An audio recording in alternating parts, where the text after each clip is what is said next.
Welcome to the Replay Editor Basics. This video is for beginners, so if you want to learn advanced stuff like dolly zooms, camera hits, POV skating and more, just skip ahead in this series because this one is for those that have no idea what's going on. I'm gonna break it down for you. My name's Donovan Strain, yep, the one in the game. I've done a lot of session, from recruiting some friends, writing the story, filmed the cutscenes, even shot all the store photos. But what you might not know, I also filmed the hundreds of social media clips and made every major trailer online. Anything you've seen done in our clips, you can do too. So let's get busy. I'm gonna show the inputs on an Xbox controller, but don't worry. The PlayStation inputs are pretty much a mirror. So if you're watching this with a PS controller and I say Y, that'll mean the triangle for you. X is square, A is X, and B is, you guessed it, circle. Is everybody following along?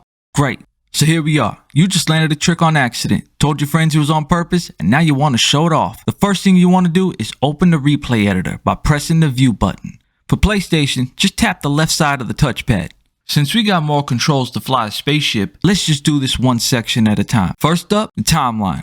This bar up here will contain your last few minutes of skating, and you can scrub through it by using the left trigger to rewind and the right trigger to fast forward. Now let's isolate your clip. Rewind to where you'd like the clip to start, and then, while holding down the right bumper, press in the left stick. This will set an end bracket to the start of your clip. Now fast forward to the end of your clip. Hold in the right bumper and press in the right stick. There you go. Now your clip is isolated. Let's expand this selection across the whole timeline. Zoom it in. This will make it easier to edit. To do this, hold down on the right bumper and press Y. If you want to adjust endpoints without placing new ones, just hold down the right bumper, then move the left stick side to side to adjust the start point, or hold the right bumper and move the right stick to adjust the endpoint. Now to move the camera around, your left stick will control its position on the map, and your right stick will change the view angle. And if you simply want to raise or lower your camera's position, just press up and down on the D-pad. Now let's take a trip down to the bottom right hand of the editor and quickly go over some basic functions. First, pressing Y will either hide or show your editor's UI.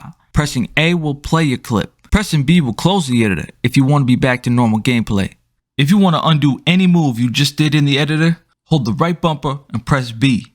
To redo, hold the right bumper and press X. And pressing X will cycle through your camera type. And here's how each type will work for you.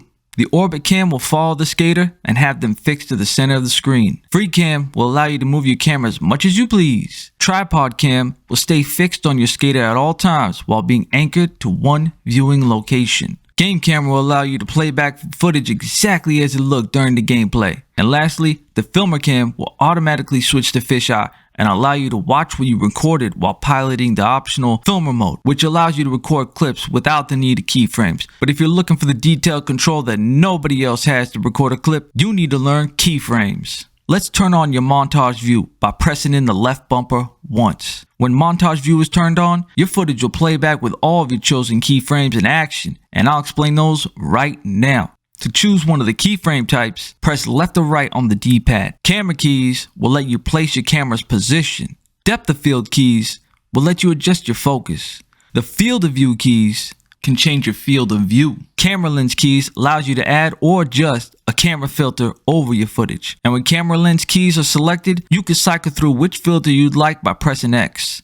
Next, play rate keys. These will adjust the speed of your playback. The camera shake keys allow the camera to shake on its own. And lastly, the time of day keys allows you to adjust the time of day as you wish. Honestly, what can't you adjust? To place the keyframe once you have the type you'd like, scroll to the moment in the timeline where you'd like to place it, and then while holding in the right bumper, press down on the D-pad. When you have multiple keyframes and you want to skip between them quickly, you can just press left or right on the D-pad while holding in the right bumper. To erase a keyframe, first scroll the timeline arrow over the keyframe you want to delete, then hold down on the right bumper and press up on the D-pad. Adios, amigo. No matter your keyframe type, you can select between 3 different versions of each: smooth, linear, or constant. When placed, you'll notice smooth keys are green, linear keys are yellow, constant keys are white. You'll have smooth keys on by default, but if you wish to switch to a different key variation, just hold down the right bumper and then just tap the left bumper to cycle through them. Seen here on the bottom left. If you place a smooth key, your playback transitions smoothly between one key to the next. Smooth is best when you have a lot of keys. If you place linear keys, your playback will transition in a straight linear fashion. And if you place constant keys, your playback view will jump directly to the next constant key without transition. See what I'm talking about? You get it.